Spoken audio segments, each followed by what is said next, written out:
For many years, the top supplemental plan on the market that most people had was the Plan F. But in 2020, Medicare changed all the rules. And now there's actually two top plans, the Plan G and the Plan N. And there's a lot of discussion and debate about which one of those is the best. So in this video, I'm going to discuss this topic and hopefully end that debate for good.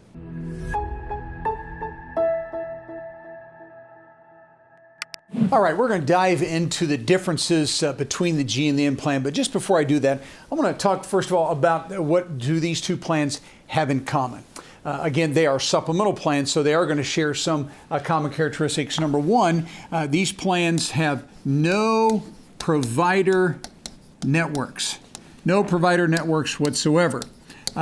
In fact, whenever you have a supplemental plan, really any letter, any company that you go with, you never have to worry about a physician or a hospital taking them as long as that physician or hospital takes Medicare.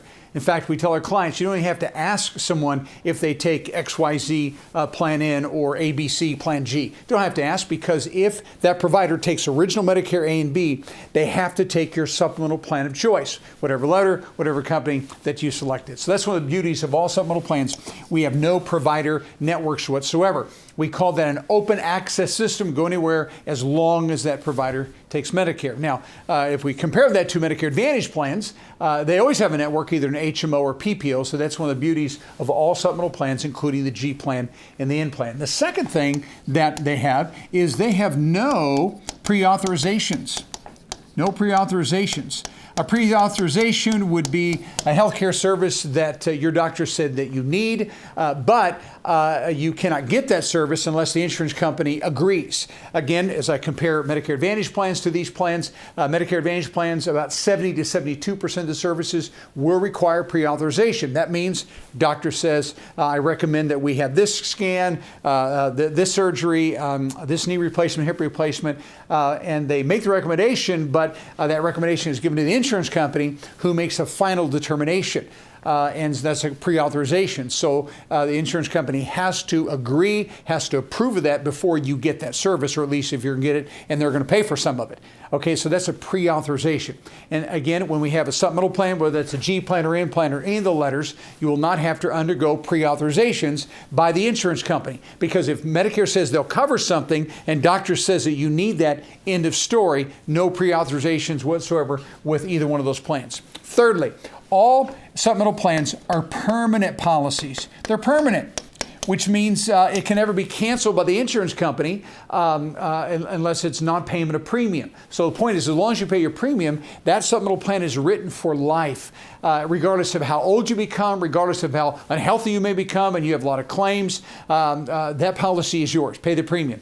And frankly, whenever you go to a provider and you pull out that A and B card and that supplemental card, the coverage is the same anywhere in the country. You never have to worry about that. And then also a feature of these plans are they're portable. Portable, which means what? They're tied to you. Medicare Advantage plans are tied to a service area, to a geographical location. Supplemental plans are tied to you. So if you live in Denver, Colorado, and you move to Miami, Florida, take that MedSup plan with you. It's yours for life. Insurance company cannot cancel it because you relocated. All right, they're portable policies. And then another nice feature when we get a supplemental plan would be this. You get to choose your own drug plan. Your own drug plan. We call those Part D plans. Why is that? Well, because you do have professionally administered medications covered by A and B in your supplemental plan, but for the meds that you take on your own, blood pressure, cholesterol, insulin, those kinds of things, you get to choose your own plan. And so in most markets, there's anywhere from 15 to 25 different plans. So you get to pick the plan out based upon the medications that you take and the pharmacy you want to go to. Unlike Advantage plans, they actually pick the plan out for you and they embed that. You have to take it whether it's good or bad. Doesn't matter. Okay, so the whole point is this. I want to make sure you know that all of these features are very, very important features of supplemental plans. And so G and N have all of these in common. Hey, if you found this video helpful and if you want to see more Medicare information just like it, then go below, right below the video, and you can give us a thumbs up as well as subscribe to our channel. And every time I put a new video, which is about 2 every week, you'll be notified of that video, and others just like you who need this vital information will get it as well. All right, now let's look at the differences. Okay, what are the differences? Well, first off, I want to remind you and educate you, if you're not aware of this, that anytime someone gets a supplemental plan, what they're doing, they're deciding that they're going to stay enrolled in the original Medicare A and B system. That system that began back in 1965, we call that traditional Medicare. And so supplemental plans supplement traditional Medicare. And so with traditional Medicare, the only healthcare service that Medicare covers 100% is preventive services. So preventive services could be screenings, could be wellness exams, certain immunizations. All those things are covered at no cost to you whatsoever. It's covered 100%. But beyond that, nothing else is covered 100%. There will always be a balance of the bill of those services. And so we call those gaps in coverage. We mean financial gaps. These are things that Medicare covers, but not 100%. There will be a balance, and that balance is called the gap, and you're responsible for the gap. I'm not going to educate you on all the gaps. I've got plenty of teaching on that, but I do want to say this about gaps. There are 3 gaps on the A side of Medicare, which is the hospital, inpatient, skilled nursing, and hospice side of Medicare. And there's 3 gaps on the B side of Medicare, which is called medical. This is the outpatient side. All doctor services, durable medical equipment, home health care is covered on the B side of Medicare. So we have 3 financial gaps on the A, and we have 3 financial gaps on the B. So here is where the G and the N are going to differ. If someone gets a G plan, what happens is 5 of the 6 gaps are covered. Everything's covered on the hospital side, skilled nursing side. It doesn't cost you a penny to go there whatsoever. On the B side, the outpatient side of Medicare, you have 1 gap that G does not cover, and that is the B deductible. This deductible is an annual deductible. It's a calendar year deductible. And so if someone starts their Medicare in January, it's the full year. If you start in July, they don't prorate the $240. It's still a $240 annual deductible. And then that number will reset every January.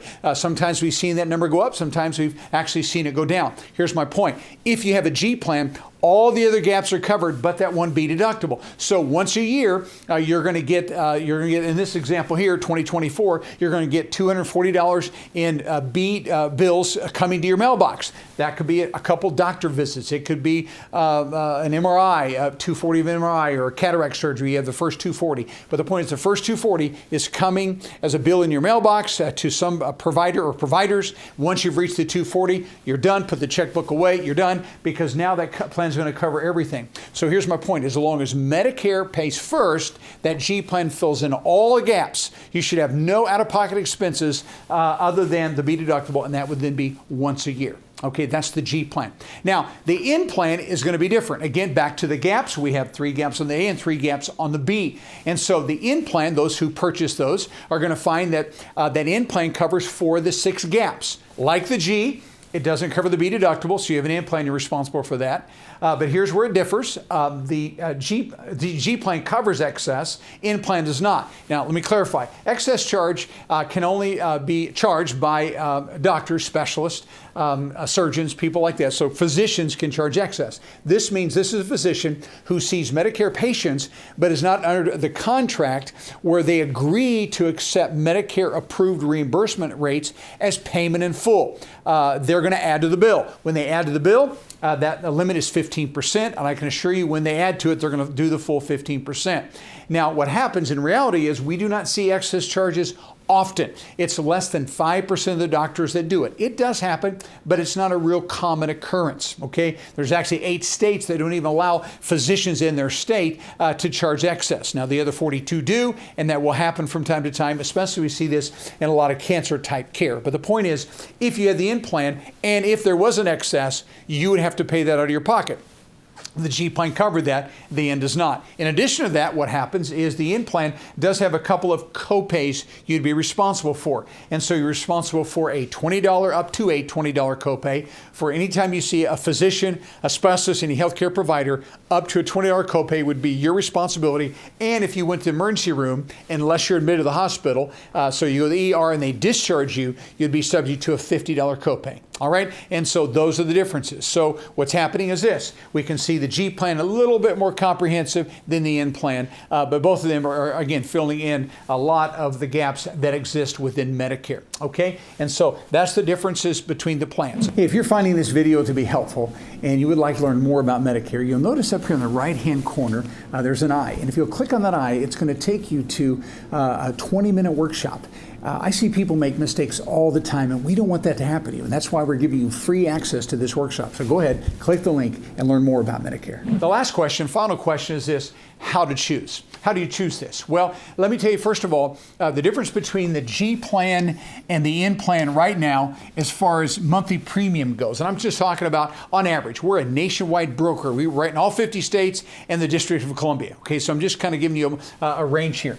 So the difference between G and N right now is going to be in the neighborhood of about $30 a month. Okay, and again, some places and some companies could be a little lower, could be a little bit higher. I'm just trying to get your mind around this difference financially is about $30 a month. So how to choose? So for some people, they say, hey, that $30 is not going to make me or break me. I would just soon have something that's the most comprehensive plan on the market. And that would then be the G plan. Why? Because we only have one gap, and that's the B deductible. And so people that want something that's most comprehensive, where they say that $30 really doesn't matter to me, I can afford that extra $30, and they're comfortable doing that. In other words, it would definitely be the least risk plan today because it just has one gap you're responsible for. Okay, now others would say, you know what, I don't go to the doctor often. I don't think I'm going to see very many copays. I know excess does not occur very often, a very low probability of that. I would just soon pocket the $30 and take on a little bit of the risk. It's minimal risk for sure because excess doesn't happen often, and your copays would be minimal, of course, when you see a doctor or go to the emergency room. And so here's my point. How do you choose? You have to decide what's important to you. Again, some will say, I want most comprehensive, not worried about the $30. Others say, hey, I'll save the $30. That's $360 a year. I'll take that. Probably not going to encounter some of those other items very often anyways. And so that's what makes them comfortable. And so here's my point, folks. Really, the way I want to end the debate is to say it this way. We are all different. No different than there's Fords and there's Chevys and there's Mercedes and there's Jaguars. There's different products for different people. And so the G and the N plans are still very, very good. Regardless of what you would choose, you really cannot make a mistake. Okay, so the point is, let's end the debate because both are good. And so, but what I do want to share with you in closing is this. Once you've decided what is most important to you, what is best for your particular situation, really how you are wired, then once you made that decision, I'm saying to you the most important decision then is to do this, and that is to choose the right carrier. I like G and N. Choose the right carrier. I can tell you, and by the way, I'm only 63. I'm a couple years away from Medicare. If I were going to do this, I would take the G plan. I'm just being honest with you, and the reason for that is because the $30 is definitely not going to make me or break me. I would just be willing to spend that just in case I ever encountered an excess charge. I don't have to worry about it. And again, some copays. But the point is that is not a big issue to me. Others, that would be. Not to say they couldn't afford it. They just don't want to afford it. And so again, with that N plan, you have this comprehensive coverage, very good, couple copays, but again, no pre-authorizations. It's a permanent policy, portable policy, and no networks to deal with whatsoever. So those advantages are still in either one of those plans. Okay, so here's my point. Let's make this the big deal, and that is choose the right carrier. Make sure you go with the right company. What do I mean by that? There's two things that we look at when we talk about a carrier.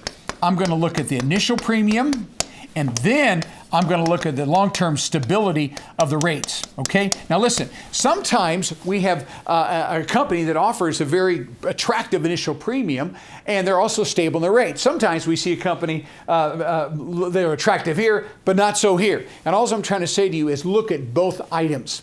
Yes, I care about the initial premium. What's that going to be for me? Most companies lock that initial premium for a year, but they're all going to go up. Everything goes up, folks, because of medical inflation and really just overall rising healthcare costs. And so we know rates are going to go up. But what we can do, stability of rates, is we have the ability to look back and look at the history of the rate increases that a carrier has taken in the last 10 years. And so we look at the history of that, of all the carriers, and so we're paying attention to this because normally history repeats itself. If I have a carrier that has proven to be very, very stable in the last 10 years, we've seen some price increases for sure, but they've been minimal. And they weren't every year. They were just more manageable. And so that's what I mean by a stable carrier. And they'll probably be stable in the future as well. Now, let me just share this last thing with you. When it comes to rates, the initial rate could, of course, established by the insurance company, but there are certain rules that states will impose upon insurance companies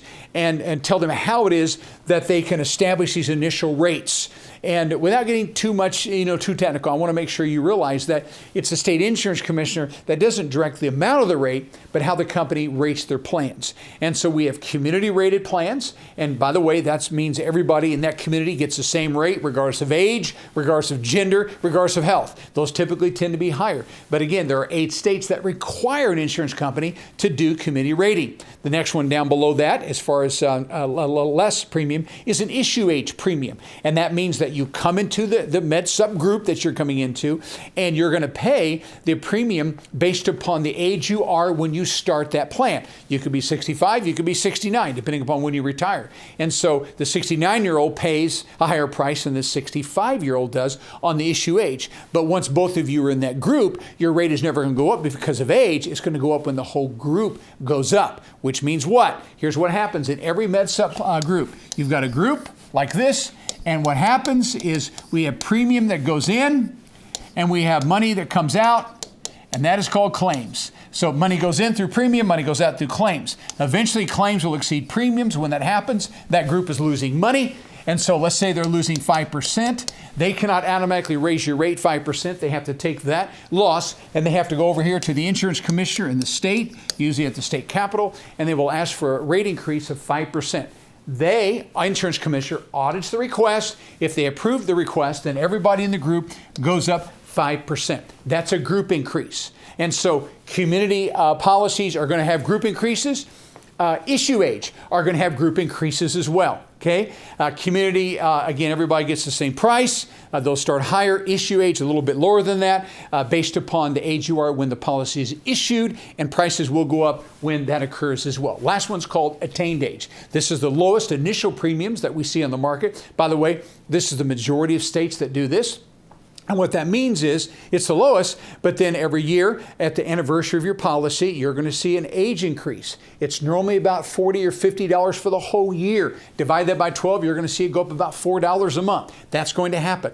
And then that group also eventually can lose money, so then we can see some group increases. So the attained age policies, their philosophy is, will allow the insurance company to go up a little bit every year to offset some of the group increases, meaning we shouldn't see them as frequently or as drastically. And again, there's no right or wrong. Again, you don't have a lot of say-so of that anyways. The state insurance commissioners pretty much decide what's available. And so what am I looking at? What I care about most of all is that I have a group that is large. And that is really the most important aspect of this. Not whether it's community, issue, or attained age. It means how many people are in the group. So what we find is that the larger the group, and this is why we like national carriers better than local or regional carriers, because the more people that are in that group, the more risk is spread out to those policyholders, and the net result to you is stable rates. Silly illustration, but it's so true. Let me compare being in a canoe in an ocean and being in a cruise ship in an ocean. If you're in a canoe in the ocean and the waves begin to get steep, you are going to feel every impact that wave on that little boat. But if I'm in a cruise ship and we see some waves, they're probably not much of an impact. Why? Because it's a big vessel, and we're not going to see and feel those waves near as much. And that's the way it is in a group. If I have a small group, which is typically a regional carrier, maybe a few thousand people in that group, and there's some health problems in that group, you're probably going to feel that. You just are, because there's not as many policyholders to spread that risk of those health issues out to. If I have a large group, the cruise ship, and now we have tens of thousands, hundreds of thousands of people in the group, there's going to be unhealthy people, but again, the risk is spread out more. So what we like to look at is the stability of rates, the market share that company has in that particular market, because again, they're going to create a much larger group, which in essence to you would be stable rates. Okay, so here's the point. I like G And I think N's a wonderful, wonderful option as well. I really, really do. But what's most important is make sure that you go with the right carrier. Yes, initial rate's good, but more importantly is the stability of those long-term rates.